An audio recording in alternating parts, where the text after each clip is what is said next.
कवि जी ने स्वर्ण अक्षर में 4 लाइन भूमिका से भाव को देते हैं। कैसे देथुअन?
जाए गोली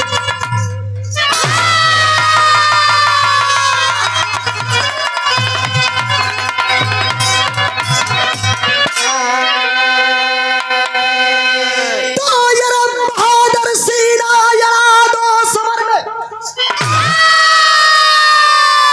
अरे चुभ जाए खंजर या बिछ जाए गोली। भैया हो हुर भैया ये वीर का धरती है, लेकिन बिरहा में कवि जी बड़ी पुराण कव्वाली लिख दिलन। बारे पुराण हाँ मामा पुराण बाबा तोहरे जमाने का ही गीत बा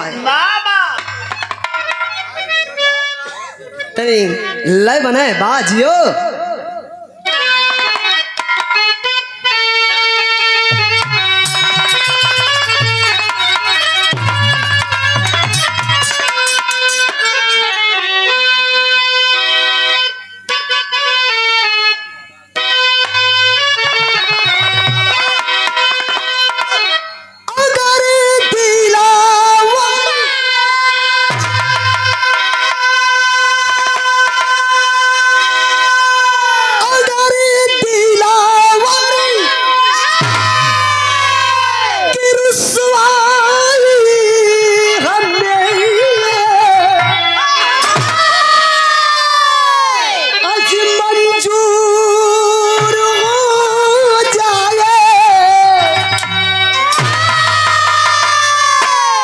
जाने मन सनम तू पे वफा के नाम से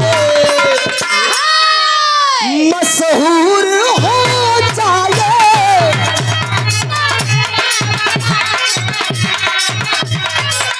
अरे जियो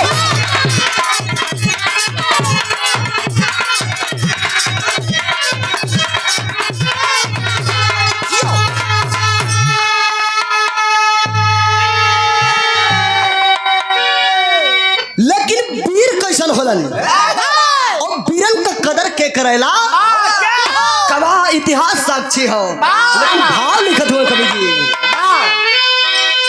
तो इतिहास और इतिहास कदर करता है।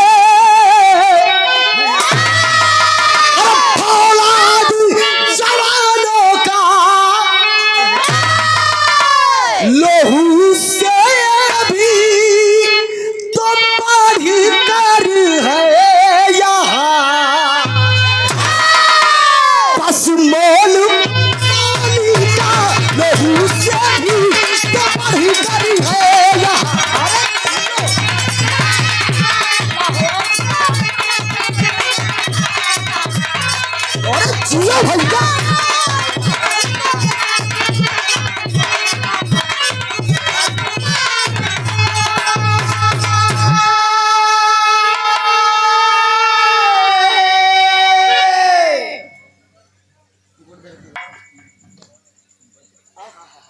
क्या कहना हमार स्टोरी जसवंत भैया ये जैसे शुरुआत हो गई तने बुल्लू गुरु वाली दिखाला।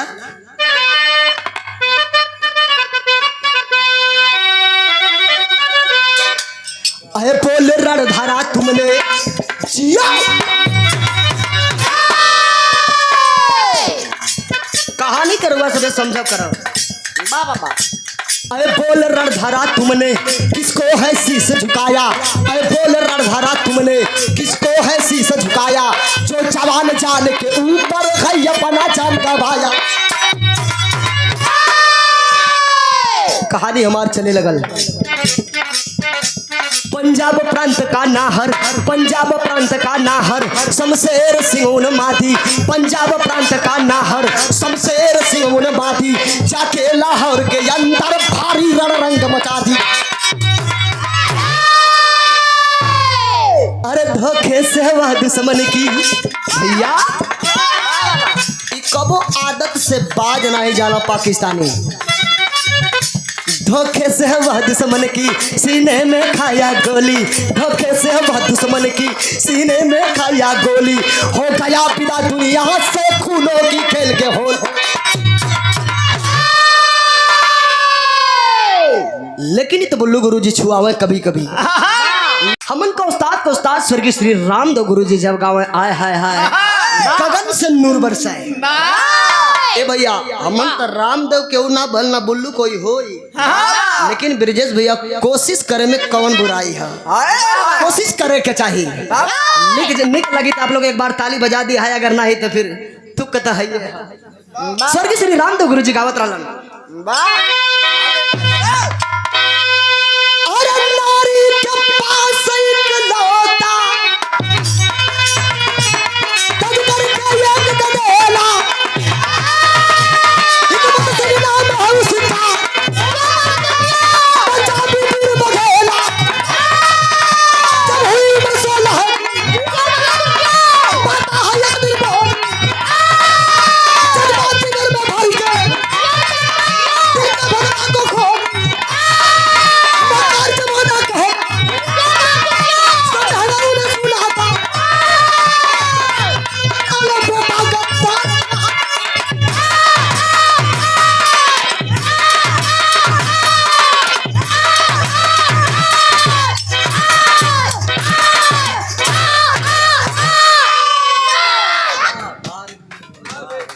स्वर्गीय श्री रामदेव गुरु जी का मैं बाबा ए भैया रवस में कहानी को समझ ले। पंजाब प्रांत का रहे वाला बाबू शमशेर सिंह सरहद हिंद का फौजी रावण।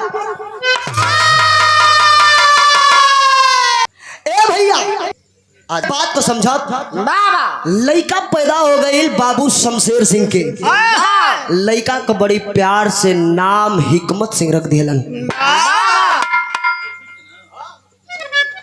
बढ़िया से ड्यूटी का दौरान 1-1.5-2 साल बीत गई। पाकिस्तानियन का तानाशाही बर्दाश्त नहीं कई पौलन। लड़ाई करत करत करत करत भुअर भैया पाकिस्तान के सीमाओं में प्रवेश कर गए फौजी जवान। जब पाकिस्तान का सीमा में प्रवेश कैलन 5 गो चौकी पर कब्जा करके तब तक पाकिस्तानी दुश्मनन का नजर पड़ गई साहब। और शमशेर सिंह को बंदी बना लिया। और रउआ सब के हो जाना था कि पहले जवानन का अगर 2 दिन 4 दिन आता पता ना रहे तो घरे चिट्ठी से खबर आ जाए कि फलाना फौजी शहीद हो गया, वीर गति को प्राप्त कर गया। बड़ी दुख का बात बा। माई सुशीला के घरवा चिट्ठी लेटर डाकिया लेके आ गई कि बाबू फौजी शमशेर सिंह वीर गति को प्राप्त कर गए। अरे बाप रे बाप, माई बौरैया काट होके गिर गईल। लेकिन 1.5 साल 2 साल का लइका बा। हिकमत सिंह धीरे धीरे दिन का गुजर बसर चल रहा बा। तेरा हमी संस्कार बिता दे हली, श्रद्धांजलि मनवा दे हली, संस्कार कई के लइका का पाले लगनी बड़ी हर्षोल्लास से। साहब माई सुशीला बेटवा का पालत पालत करीब यही अंतराल में 7 8 9 10 बरस का दिन बीत गई। जब 10 बरस का दिन बीत गई, लइका धीरे धीरे 4 5 में पढ़े लगल। एक दिन मास्टर साहब पाठ पढ़ावत रहलन। पहले मेरा देश भारत गुलाम रहा बेटा, मेरा हिंदुस्तान जिसे सोने की चिड़िया कही जाती थी, वह एक पिंजरे में कैद किया था पाकिस्तानी अंग्रेजों ने। अरे बाप रे बाप, इतनी बात जब वो 10 साल का लइकवा हिकमत सुनलस, मन में ठान लेलस कि हमार देश गुलाम रहल। सवाल कैलस मास्टर साहब से, का साहब गुरुजी, अगर देश हमार गुलाम रहल तो आखिरकार ये हमन आजाद कैसे हैं?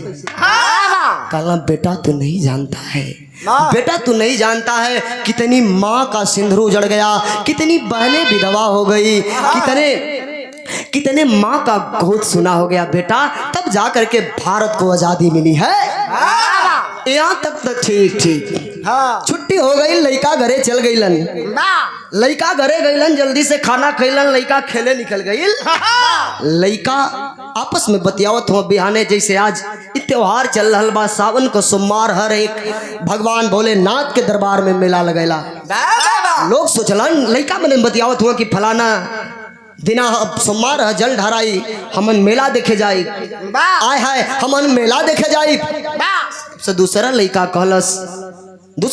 कहलस कि हम तो जाई, हमार पापा जाई, हमार मम्मी भी साथे जाई। आय हाय, इहे तो बतिया भी गरी गई। वो 10 साल का लइकवा सुनलस, तुरंते वहां से लइकवन कटोली से किनारा कसले बा। जब किनारा कसलस अशोक भैया तो दौड़ के अपने महतारी के पास पहुंचल बा। जब महतारी के पास पहुंचल बा, अपना माई से पूछे लगल, कहलस माई हमार पापा कहाँ हुवन, हमार पापा कहाँ हुवन?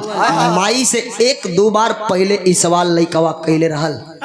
हिकमत लड़कवा 1-2 बार और पहला सवाल कैले रहल कि माई हमारे पापा का पता बा। तब माई सुशीला ये ओकरा के धीरज बदौली, कहनी बेटा तहार बाप बाड़ा, तोहार बाप कमाता रहा, तोहरा खातिर खिलौना लेके आई हो, तू जाना तारा गरीबी बा, तोहार बाबूजी कमाई है तब न परिवार का गुजर बसर चली। अला तो ठीक है, गुजर बसर तो चली, लेकिन हम कहाँ, उनकर फोटो तो दिखा दा। माई बौरैया कलश की जाए दा बेटा, जब समय आई तो हम तो बतला दे। लइकवा हिकमत के लइकवन के बतिया घर कैले रहे। कलश की माई तू नहीं खूब बतावत, अरे माई तू नहीं खूब बतावत, लागता कि हमार पापा चोर रहलन, का हमार पापा डकैत रहलन। बंद कलेजा में आग बाहर आ गई। बाहर आइल माई सुशीला का अखिया से मैं झरझर आंसू चले लगल। कहलस कि बेटा तू नहीं खा जानत, ए बंद आग के उगलवा बता रहा, एक चाटा लइकवा के मार के, लइकवा के गलवा पर एगो चाटा खींच के मार के माई सुशीला, जितने माई सुशीला रोवतारी उतने लइकवा हिकमत के अखिया से आज चल रहल बा। जैसे कहल जाला प्रमाण दे जाए गंगा जमुना का धारा बहे, वैसे निरंतर आंख से आंसू माई और लइकवा के बह रहल बा।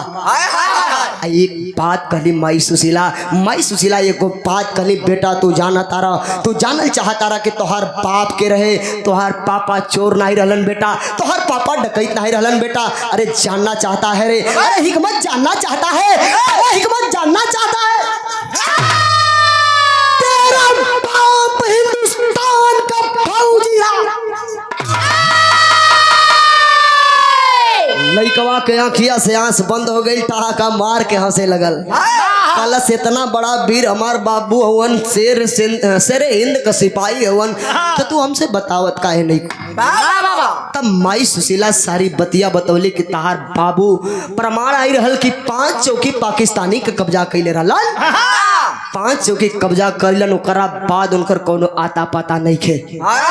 इतनी बात जब लड़का सुनलस तो भइल का बिरहा में पुरान तरज लाग गई।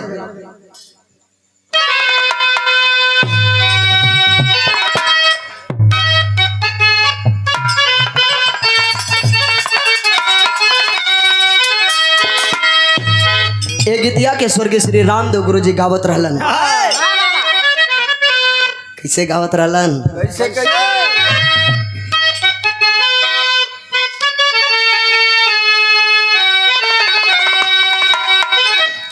अरे गवाना कराय पिया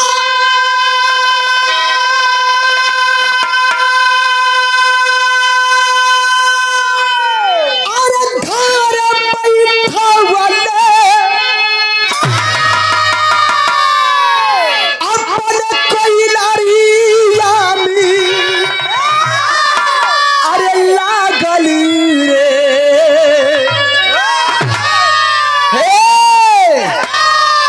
निरमोही दगा देके अरे निरमोही दगा देके अरे भागली रे निरमोही दगा देके।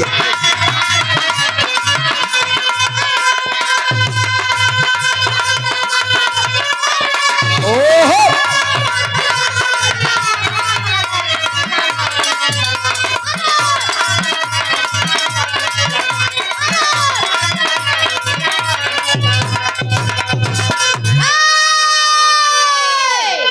बड़का भैया सकिन लइकवा उ 10 साल का लइकवा हिकमत अपना माई से उस्ताद बड़ा ऊंची बात कहले बा। का कहले रहल?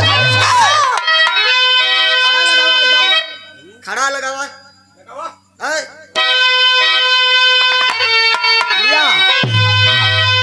अरे तमाई के समनवा बोलल ला ला लावा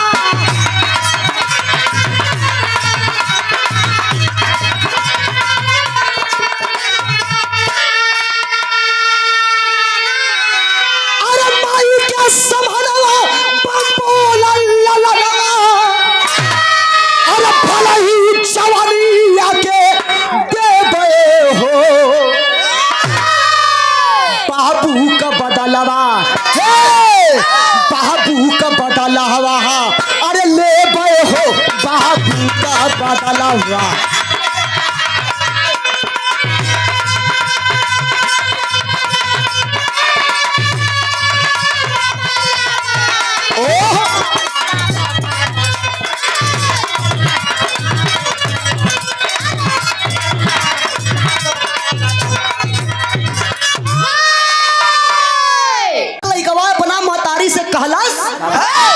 घबराए को जरूरी नहीं खे। अरे 10 शेर के घर शेर पैदा भइल बा वरना रेड़ घमोर कपगन पैदा ना होई माई। हमार बात सुना हम शेर का बेटा शेर हई तो हमहू फौजी बनब। हमहू फौजी बनब अपना बाप का तरी 5 चौकी कब्जा कैले रहन त काश हमहू करई। एगो बात और कहे का कहे का अरे होई है गुलाम नहीं माई मोरी धरती अरे जाके फौजिया में हो जाइबे भरती।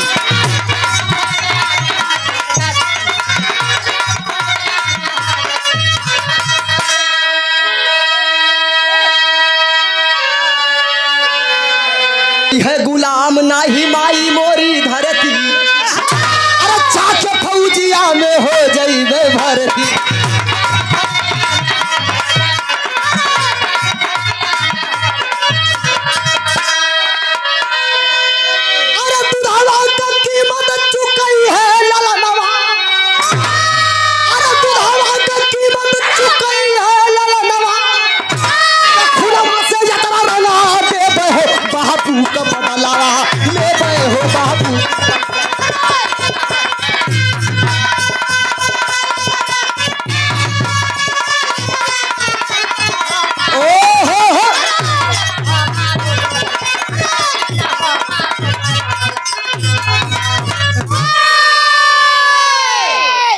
माई चिंता करे के नहीं के माई बौरहिया सुशीला देवी मना करे लगली कहली बेटा जेकरा सहारे हमके यहाँ लावल गईल जेकरा सहारे हमके यहाँ लियावल गईल बा बाबा आज तो वो छोड़ के चल गए। यही भाव पर भगवान के दूसरा रूप कहे जाने वाले हमारे धर्म के बड़का भैया कोरस के बेताब बादशाह अखिलानंद भैया के बड़े भैया डॉक्टर आलोक यादव जी के द्वारा शानदार या पुनः दूसरा पुरस्कार शानदार 200 रुपया दिया गया। बहुत बहुत श्री चरणों में नमन करते हैं, आपकी पूरी फुलवारी को प्रणाम करते हैं। मालिक सुखी रखकर उपस्थित सब भैया लोगन के मात प्रणाम। बाबा माई सुशीला कलश जेकरा सहारे हमके लियावल गईल तो छोड़ के चल गईलन। अब एक ही आंख तू आंख का तारा बड़ा हमार एक ही आंख बा का ओहो फोड़ना चाह तारा बेटा। अरे हमरा बुढ़ौती का लाठी के बन के हमार पार लगाई कहे चिंता करे के नहीं के बात। ए भैया लइका रियाज करे लगल लइका बात तैयारी करे लगल। यही अंतराल में धीरे धीरे धीरे धीरे 20 21 22 बरस पार कई गई हिकमत जवान। जब हिकमत जवान 20 बरिस पार 21 22 बरिस पार कैले बा तब भइल का बिरहा में फिर तरज लाग गई।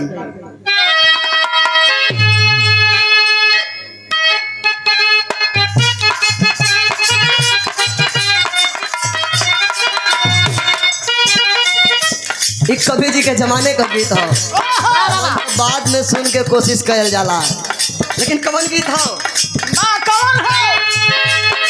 ना केहू के डर से बबुनी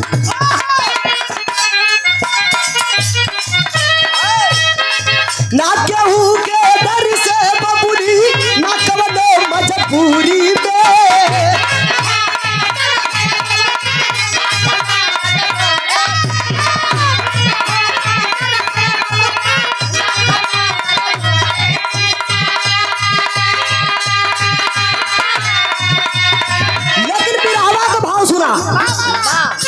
अरे फौज में भर्ती हो गई ले जब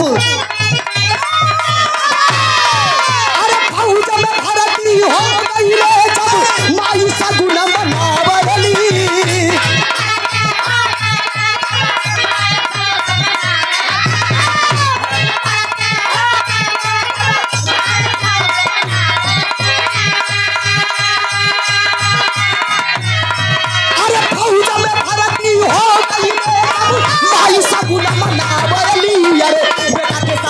कमाई अरे पैगाम रचावन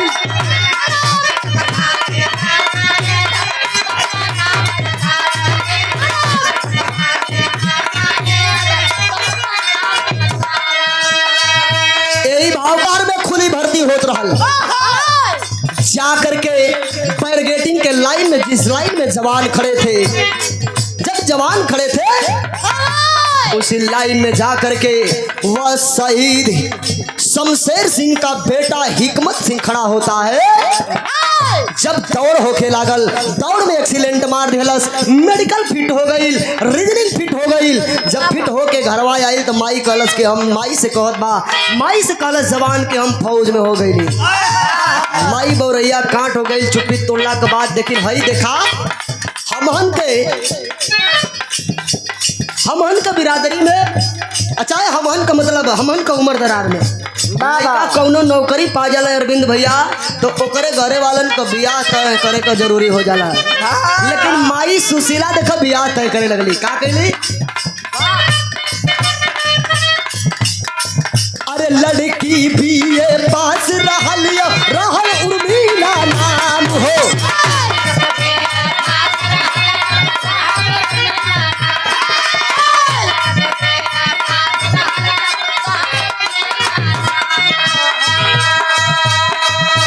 घायल जवानों का अब सेवा करने का उसका काम हो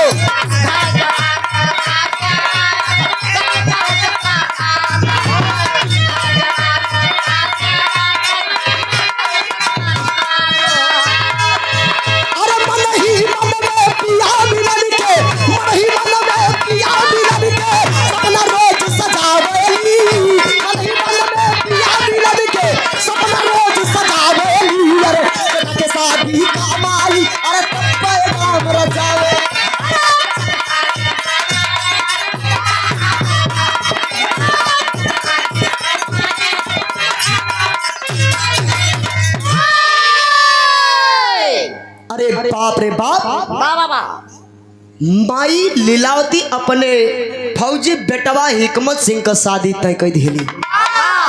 शादी तय कहाँ कैली? फैजाबाद का रहे वाला बाबू तेगा सिंह का इकलौती बिटिया जौने का नाम लीलावती देवी बतावल गई है। ए भैया माई शादी का दिन बार रखवाई दिहली। धीरे धीरे तेल हल्दी का दिन आ गई। जब तेल हल्दी का दिन आ गई तो घरे मारो थुनी होखे लगल जसवंत भैया। जब मारो थुनी होखे लगल केदार उस्ताद तो उसमें भैल का बिरहा में टेरी से भाव लिखत हुआ कवि जी।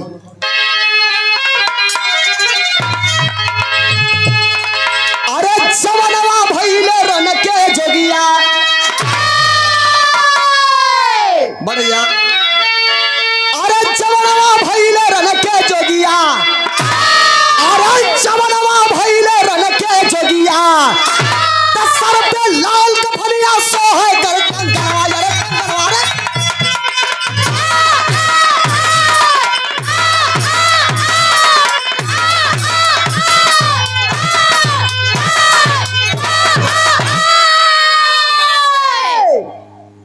सर पे लाल कफनिया सोहे कर कंगनवा हो। अरे जवनवा भैले रन के जोगिया। हाई देखा बाबा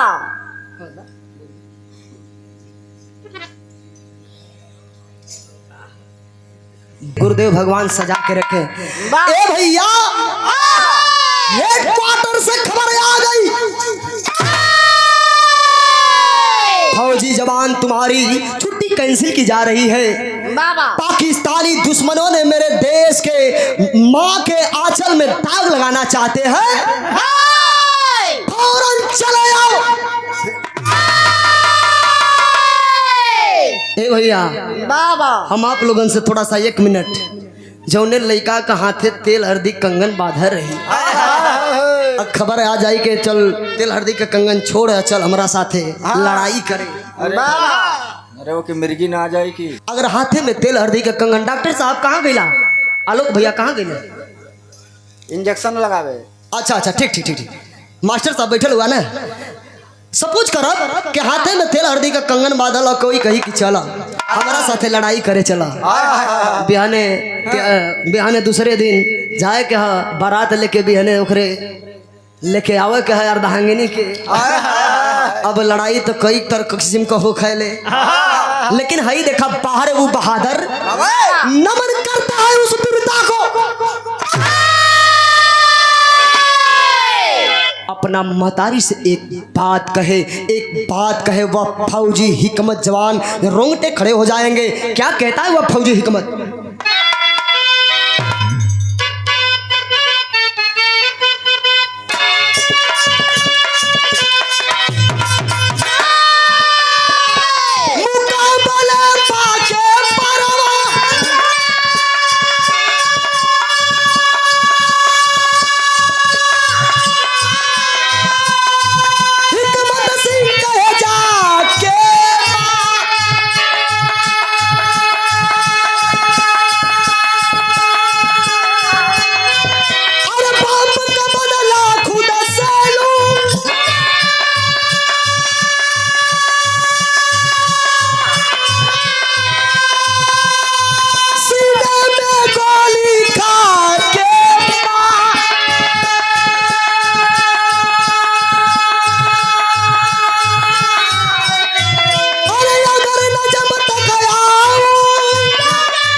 आग बबूला होकर कहता है भला छेड़ दे दिल और को। अरे वो मर्द कैसन जवन अपने माई का आंचल का टाग न बचाई। मजाल किसकी जो छेड़ दे भारत मेरे देश को। कहलस माई तू इ तेल हरदी का हमारे हाथ में कंगन बांध देवल गईल, मारो तू नहीं गाड़ देवल गईल। तू आस लगा के गांव घर का माई बहनी बड़की माई चाची के जुटा के शादी का गीत गावत रही। हा हम जाता नहीं, अरे जाता नहीं, अरे दुश्मन अभी कम तोड़ जवाब दे। माई कलश की ड्यूटी कैंसिल कर दे। बाबा अब उधर से आदेश आइल, ड्यूटी कैंसिल तो हो गई, छोड़ जाए दे मत जो नौकरी के लिए। बा हम पहले ही मना कहने की फौज का नौकरी सही नहीं खे, सही नहीं खे नौकरी सही। तू नहीं मतलब फिर फौजी का नौकरी करला। हम ही वर्दी नहीं खे देखल चाहत बेटा, हम वर्दी नहीं खे देखल चाहत। माई के समझावे लगल, माई ई हमरे देश का बहादरन का पहचान हरे। सीमा सरहद पर शहीदन का गीत गावल जाले, जौने समय ओ में नाम आवेला कि बाबू शमशेर सिंह ने, अरे बाबू शमशेर सिंह पाकिस्तानी की 5 चौकी कब्जा किए। इस सिनेमा फूले ना समाला माई, तू शादी का गीत गई हा, हम दुश्मनन का मुंह तोड़ जवाब देब दे के आई। आय है जब जब जब जवान घरवा से निकलल साहब, जवान घरे से जब निकले लागल तो यहाँ बड़ी मार्मिक गीत लग गई। कौन गीत बा?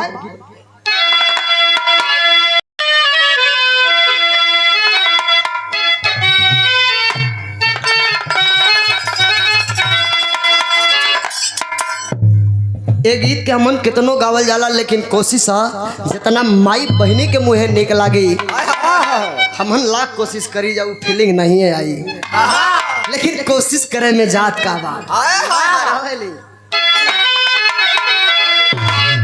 अरे माई कहेली बेटी, अरे नियरे बियाह बई हो, एक गावले। अरे माई कहेली बेटी नियरे बियाह बई हो, बाबू कहेलन बड़ी दूर हो।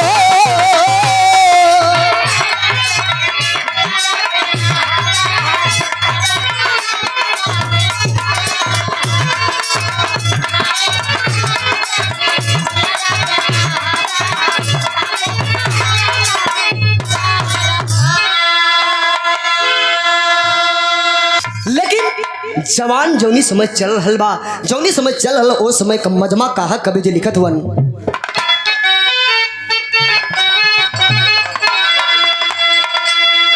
अरे बधले कंगनवा गईले, सपोज करब होखे वाला दुल्हा कंगन बांध के और सरहद का तैयारी कर रहल बा। महादेव भैया कैले बा, अरे बधले कंगनवा गईले रन में जवानवा हो, बधले कंगनवा गईले रन में जवानवा हो, अपना धरतिया होई रान हो।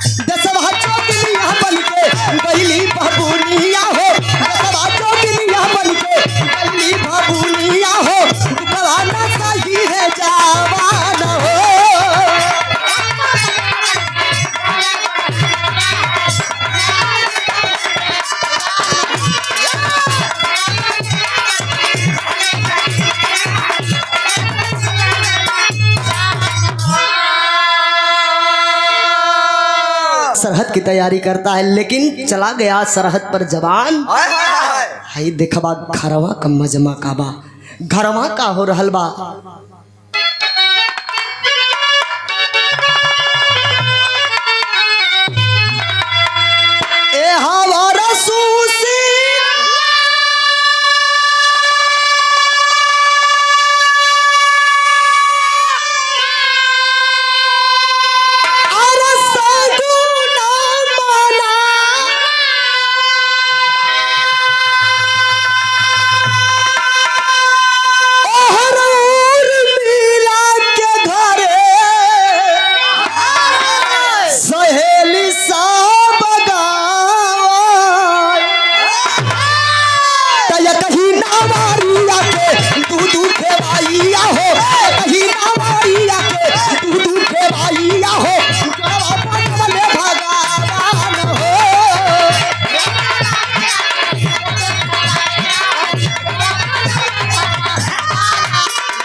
फौजी हिकमत सरहदे पर जा करके सरहद पर तैयार होता है कवि जी।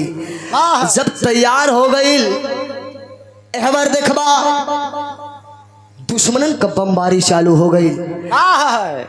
एक तरफ से पाकिस्तान के सैनिक और दूसरे तरफ से हिंदुस्तान के जवान दोनों आपस में टकरा रहे हैं।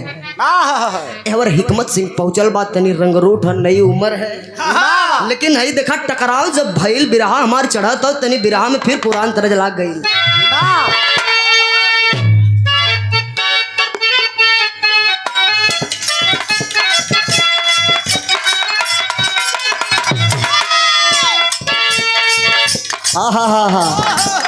ये आप लोगन के जमाने में बड़ी तहलका मचोले रहल। ये गीत के भी स्वर्गीय रामदेव गुरु जी गावत रहलन। सासुरे से रूसल बा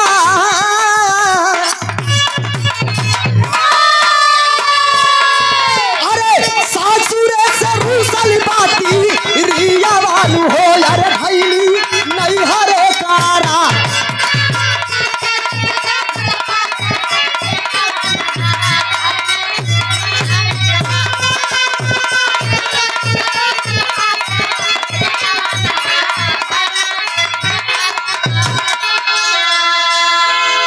कैसे जवान पोजीशन ले लिया। जवान जो समय पोजीशन ले लिया कवि जी के जब का कहे के तो कवि जी खुदे आर्मी के सैनिक रहली। जब जौनी समय जवान पोजीशन लेला ए साहब जिंदगी और मौत को नहीं देखता, सिर्फ अपनी माँ अपने वादरे वतन का रक्षा करता है। और फौजी चला है कैसे, अरे हाथ हवा में लेके गोली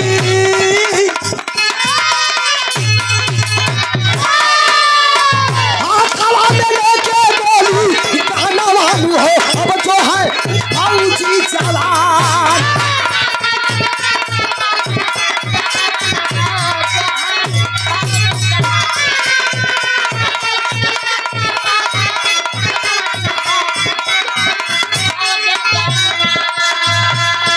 पावले या देसी राजा वानवानु हो अब जो है भारतीय जवान।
पहले का नियम रहे साहब कि जब तक कर्नल आदेश नहीं देते रहलन तब तक हमारे सीमा का फौजी जवान अपन गोली नहीं चलावत रहलन।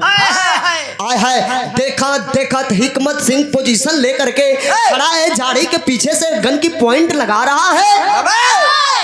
देखत देखत हमारे देश का 5 सैनिक वीर गति प्राप्त कर गेलन। फौजी हिकमत जवान कलश साहब सुन सीनियरिटी जूनियरिटी गई भाड़ में गई तेल लेवे। आदेश दा हमरा के आदेश चाहिए, हमरा के आदेश चाहिए, गोली हम चलाए। अगर नहीं देबा तो गन का पॉइंट हम अब तोहरे ओरी घूम जाई। कलश सीनियरिटी बाद में, सीनियरिटी बाद में 5 मेरा भाई शहीद हो गए। आंख पर पट्टी पड़ी हुई है, आपको दिखाई नहीं दे रहा है और कहता है कि पोजीशन लेके रुके रहो जवान, अभी गोली नहीं चलाना है। अब साहब हमरा से बर्दाश्त नहीं क्यों, हमरा के आदेश दो, हमरा के आदेश आदेश दाना ही अब गन का पॉइंट है तोरा उरी घूम जाई भाई देखा जब तक आदेश नाही दिलन तो जवान हिकमत सिंह अपने आप का जब नाही रोक पौलस मनीराम बाबू जब अपने आप के नाही रोक पौलस जब नाही रोक पौलस तो भइल का फिर बिरहा में तरज लाग गई।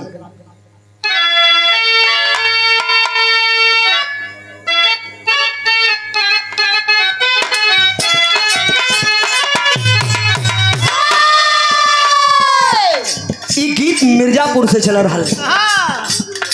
बुल्लू करोड़ी लगा ले इच्छा हो तो लगा दे तनिक बुल्लू गुरुजी के चुहा के गाँव है कैसे गाँव है हाँ हाँ हाँ गावत रहलन बुल्लू गुरुजी हमन तो कैसेट में सुनल जाला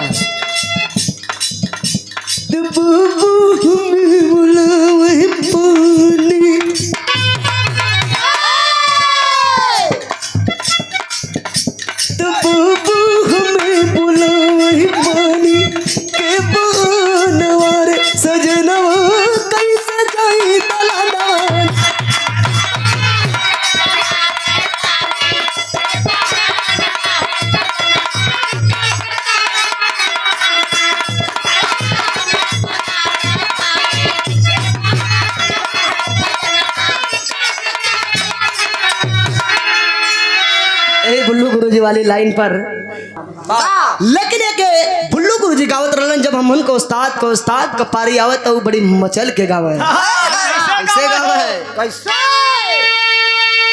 तब पारी उमर कमर लचकनिया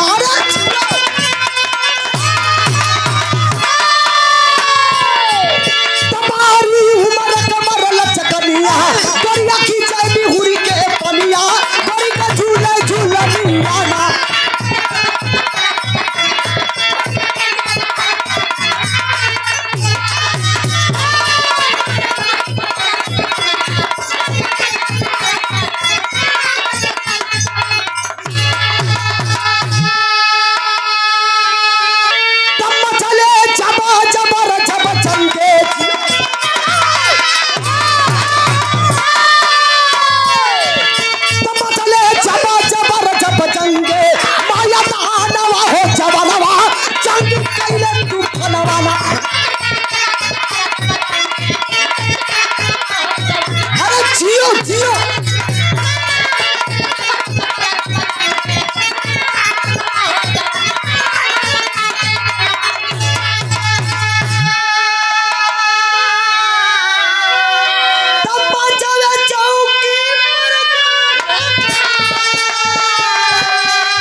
आपको नहीं रोक पाया और लड़ते लड़ते फौजी हिकमत सिंह जवान पाकिस्तान की सीमाओं में प्रवेश कर गया।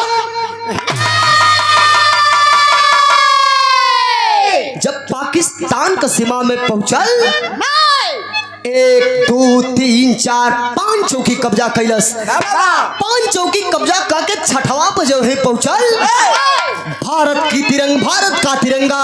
भारत का तिरंगा गाड़ करके जय हिंद का नारा लगा करके ठहाका मार के हंसे लगा।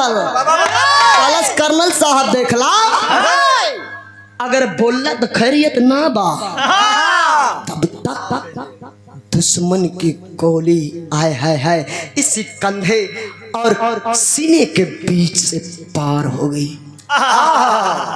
जैसे कटल पेड़ अरराय के गिर जाला साहब, कटल पेड़ अरराय के गिर जाला, वैसे ही पाकिस्तान की सीमाओं में मेरे देश का होनहार बहादुर फौजी हिकमत सिपाही गिर गया। आय हाय जय हिंद का नारा लगौलस, तब तक हमारे भारत का फौजी जब ही गिरल जय हिंद का नारा लगौलस कहलस आय हो भैया। तब तक हमारे भारत का सैनिक जब पहुंच गइलन, जब सैनिक पहुंच गइलन चारों तरफ से घेर लेहलन, पंखा चलावे लगलन, हवा देवे लगलन। कहलन भैया बड़ी देर हो गई, बड़ी देर हो गई, हमके जल्दी से ले चला, हमके जल्दी से हॉस्पिटल ले चला। आय हाय जवनी समय वह फौजी घायल फौजी हिकमत जवान को ले करके वह मेरे देश के बहादुर फौजी ने जब चलते हैं बाबू, जब चलन ओ सीमा पर से पाकिस्तान का सीमा से, तब भइल का बिरहा में बड़ी मार्मिक गीत लग गई।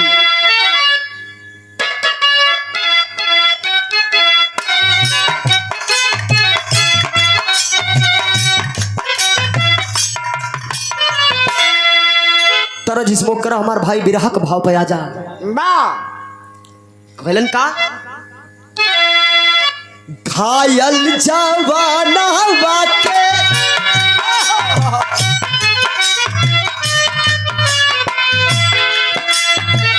घायल जवाना वाके फौजी सिपाहिया हो, फौजी सिपाहिया हो गोदिया में ली गले घायल।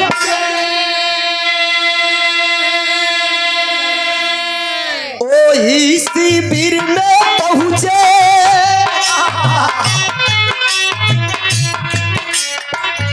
ओही शिविर में पहुंचे जहाँ उर्मिला रखली, जहाँ उर्मिला रखली बेटवा पर दी गले सुताया।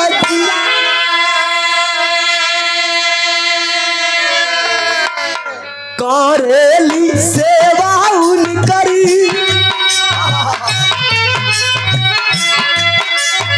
भैया हो गौर करा, करेली सेवा उनकर सजिया बिहाना हो, सजिया बिहाना लेकिन पता ना उनके बाया।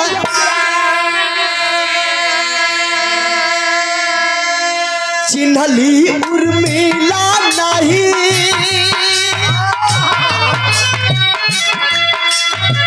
चिन्हली उर्मिला नहीं हौवे सजनवा हमरे हौवे बलमुआ हो, एक दिनवा कहल चेताया।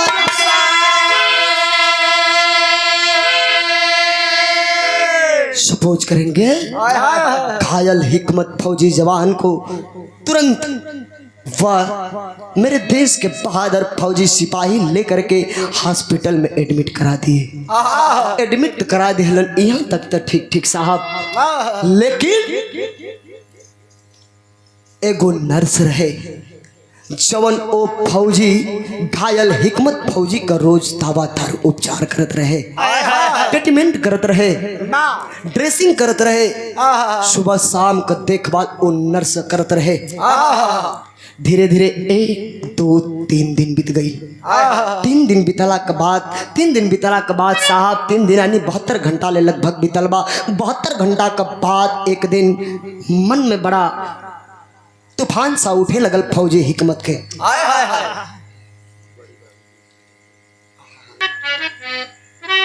बतिया का गौर करब साहब, डेली नर्स साहिबा दावा दारू उपचार करत रहल ब्रिजेश भैया, लेकिन ओके पता ना रहे कि हमार होखे वाला इहे पति फौजी हिकमत बाड़ा। आय हाय ना तो हिकमत के पता बा, ना तो हिकमत के पता बा कि ये फैजाबाद का रहे वाला बाबू तेगा सिंह का बिटिया उर्मिला और होके वाली हमार धर्म पत्नी है। एक दिन सवेर के समय बा, ड्रेसिंग कैला के बाद वह नर्स साहिबा बगल के बेड से निकलना चाहती है, तब तक वह घायल फौजी हिकमत जवान कलाई को पकड़ लिया। जवनी समय कलाई को पकड़ ले बा, डॉक्टर नर्स साहिबा कले ए जवान मेरी कलाई को आप क्यों पकड़े, क्या मेरा कसूर है, आखिरकार आपने क्यों मेरा कलाई पकड़ लिया।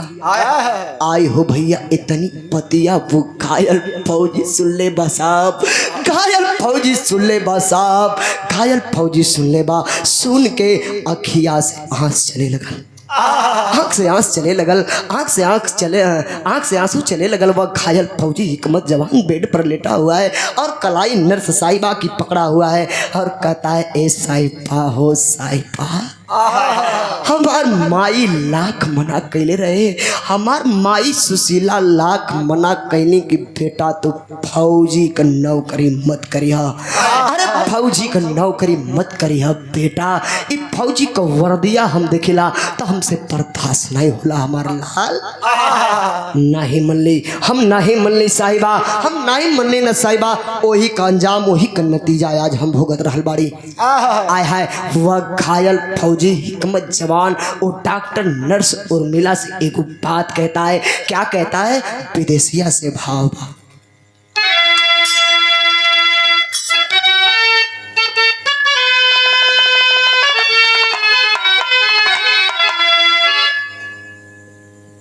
बतिया हमार सुना,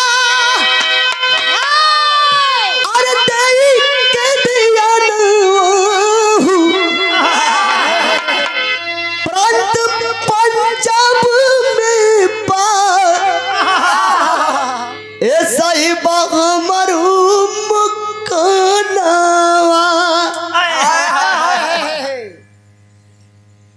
पंजाब का रहे वाला है। माई के हमारे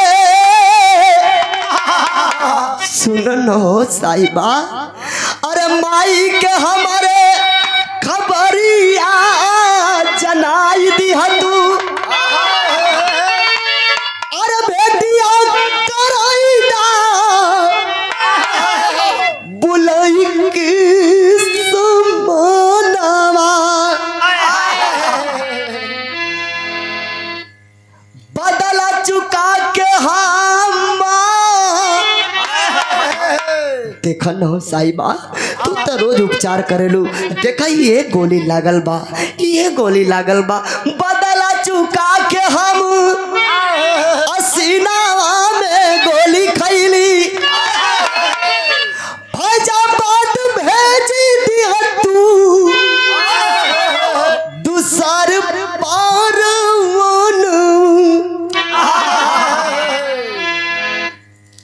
तेगा सिंह का बिटिया उर्मिला के बोलवाई दे तू, अरे देखी लेती पिया के आके भरी नया नावा,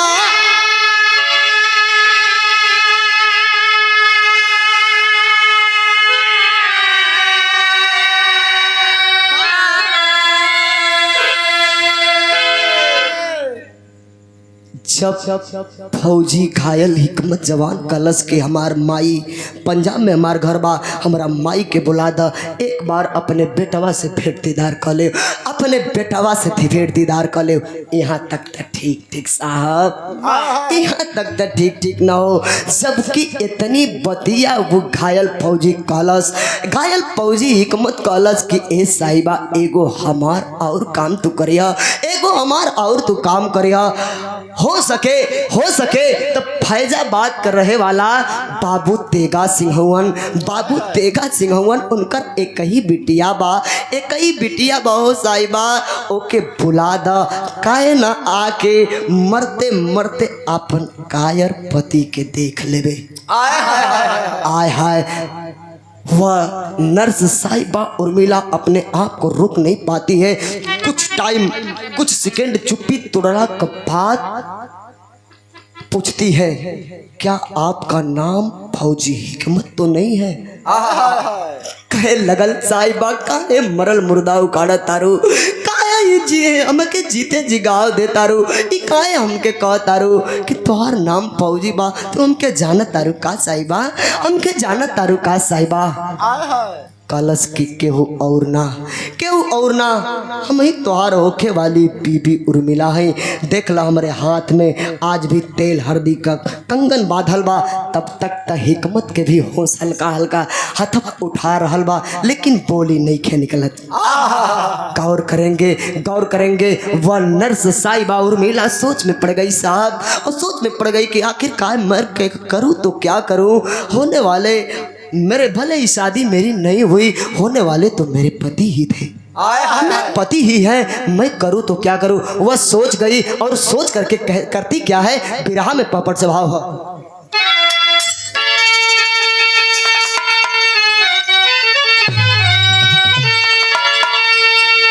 सुन के उर्मिला, अरे सुन के उर्मिला, सोचा अपन मनवा जनवा बची है ना, चली सजा के तुरते तब भी मनवा जनवा बची है ना।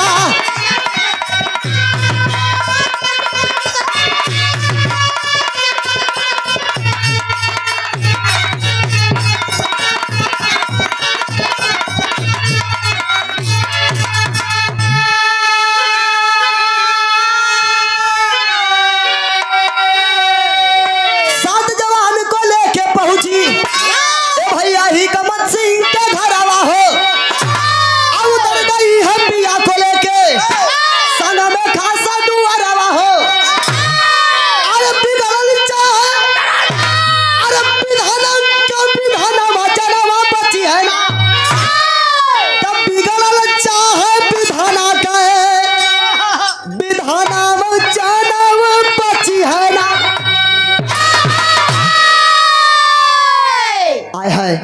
सात जवान को आते हैं, सात जवान को बुलाती है वह नर्स साहिबा उर्मिला। नर्स साहिबा उर्मिला बुला करके बाबू तुरंत ड्रेस चेंज करती है, और ड्रेस चेंज कैला के बाद एम्बुलेंस में ले जा करके लेटाती है वह नर्स साहिबा उर्मिला। सात जवान को लेकर के आती है उसी पंजाब के शहर में, और पूछत पूछत माई सुशीला के दरवाजे के करीब जब गाड़ी पहुंच गई, और आगे आगे सात सेना के जवान फौजी आ रहे हैं, और पीछे पीछे एम्बुलेंस की गाड़ी आ रही है, और पीछे से और साथ की गाड़ी, दो तीन गाड़ियां लगी थी। माई सुशीला सोच गई कि हमार लड़का विजयी होके आ गई, अब बियाह हो गई। लेकिन हाई देखा फाइल का आधा से भाव लगा।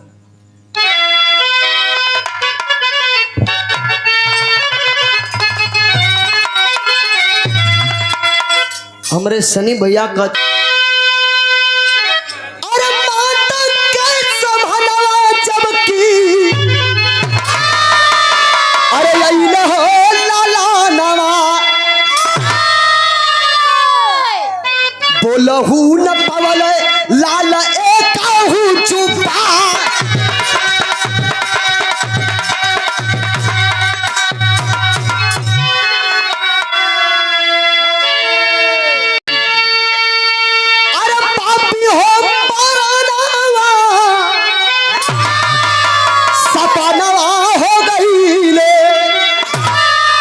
केवल साक्षी रह गयल शमिया या सम्मान।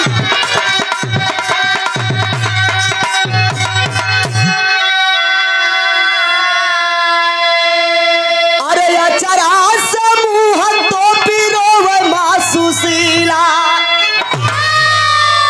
कुचली लीला रवा के आपन दुख पार।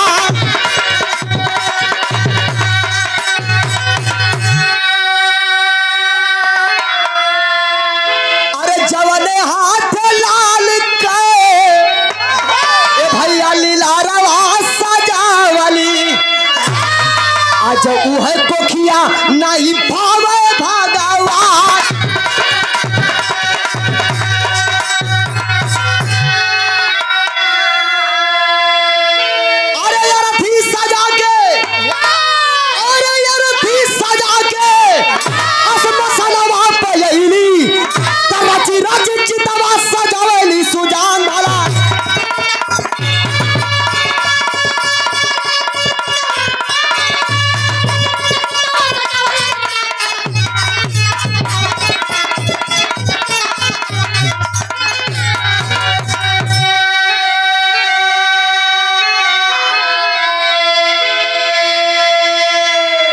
के गईल सब लोगन से पूछे लगल कि हमार बेटवा हिकमत कहाँ बा, हमार लइकवा हिकमतवा कहाँ बा। कहला माई तोहार लइकवा तो जरूर आयल हो, लइकवा तो तोहार जरूर आयल है, लेकिन अब वो नींद में बा, वही गड़िया में सुतल बारे। आय हाय आय हाय माई दौड़ के गईल सुशीला हो, माई दौड़ के गईल जे वही गड़िया का एम्बुलेंस का गेटवा खोलत बा, तब तक आय हाय हाय हाय हाय विधाता का मंजूर नहीं भइल साहब। यह मृत लोक से और ये मिट्टी रूपी पिंजरा से निकल करके वह अमृत रूपी तोता फरार हो गया। जब चल गई माई बौरैया वही गड़िया का गेटवा पकड़ के छोड़ते गिर गई और गिर के बेहोशी हालत में हो गई। आय हाय बेहोशी हालत में हो गई, लोग उठा के ले गई लेटा के पानी का छींटा मरलन। जब माई होश में आई कहलस कि हमारे लइकवा का सदिया कब होई, हमारा लइकवा हिकमत कहाँ बा। माई अपना चेतन में नहीं खे, लेकिन वह बारे नर्स साहिबा उर्मिला माँ को धीरज बधाती है और कहती है होने को कौन टालेगा, जो होने वाला था तो वो हो गया। अहे माँ इस धरातल पर रहने कोई नहीं आया है, और तेरा बेटा शेर की मौत मरा है। कलश बहनी चुप रे, चुप रहो ए बहनी चुप रहो बिटिया, तू का कर तारू।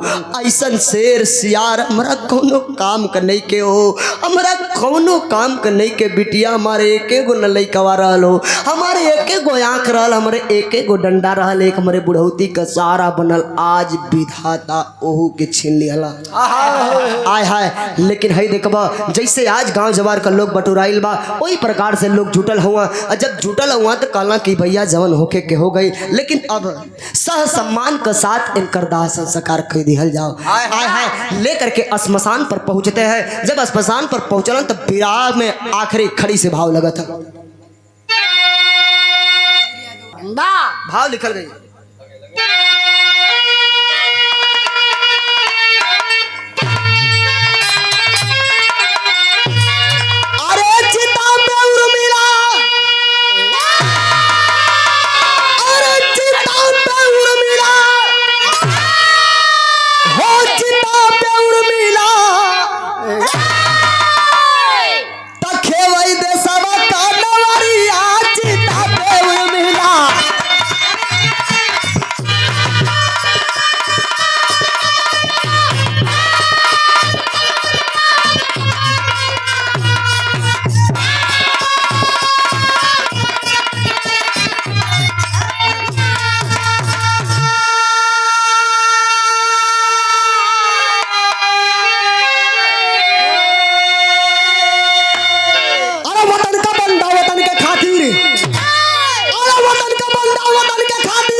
जब वही शमशान पर लेके अलन लोग खूब दौड़ दौड़ के वो नर्स साहिबा उर्मिला लकड़ी खरीद के चिता सजावे लगल साहब, चिता सजावे लगल साहब। जब जाके सामान के साथ वह शहीद फौजी हिकमत जवान की डेड बॉडी को चिता पर लिटाया जाता है, जय हिंद का नारा लगाया जाता है, राष्ट्रीय गीत गाई जाती है। उसके बाद माई सुशीला का लोग अग्नि दान देवे खातिर लोग थमावे लगलन। आय है उतने में वो डॉक्टर नर्स साहिबा उर्मिला माई सुशीला का हथवा से वो जवन अग्निया देवे वाली लकड़ी अब अपने हथवा में छीन ली और कली भले ही मेरी शादी नहीं हुई, लेकिन इनके हाथ इनके नाम का कंगन आज भी मेरे हाथों में बंधा है। भले मेरी शादी नहीं हुई लेकिन अंत में होते तो अगर शादी हुई होती तो यही मेरे पति हुए होते। आय है इतनी बात जब काला की बिटिया जाए दा भी तोहार बड़ी उम्र से बा कुछ बिगड़ल नहीं के तोहार शादी हो जाई, जिंदगी बड़ी दूर बा, जिंदगी के गुजारा करे के चाहिए बेटी। लेकिन कालस ना ना ना, जब मेरा इस दुनिया में मेरा शौहर नहीं है, मेरा पति नहीं है, तो मेरा इस धरती पर रहने का अधिकार नहीं है। नमन करते हैं उस वीरांगना को, नमन करते हैं उस डॉक्टर नर्स साहिबा को, सशक्त नमन करते हैं और मुखाग्नि दे करके उसी चिते पर बैठ करके वह सती हो जाती है। यही मेरे गाने का प्रमाण रहा। अंतरा से ना और वतन का बंदा वतन के खातिर हो गई ले कुर्बान, आन के ऊपर जान गवा के रख ले हिंद का शान। अरे तब बन गई आगे तलवारिया चिता पे उर्मिला।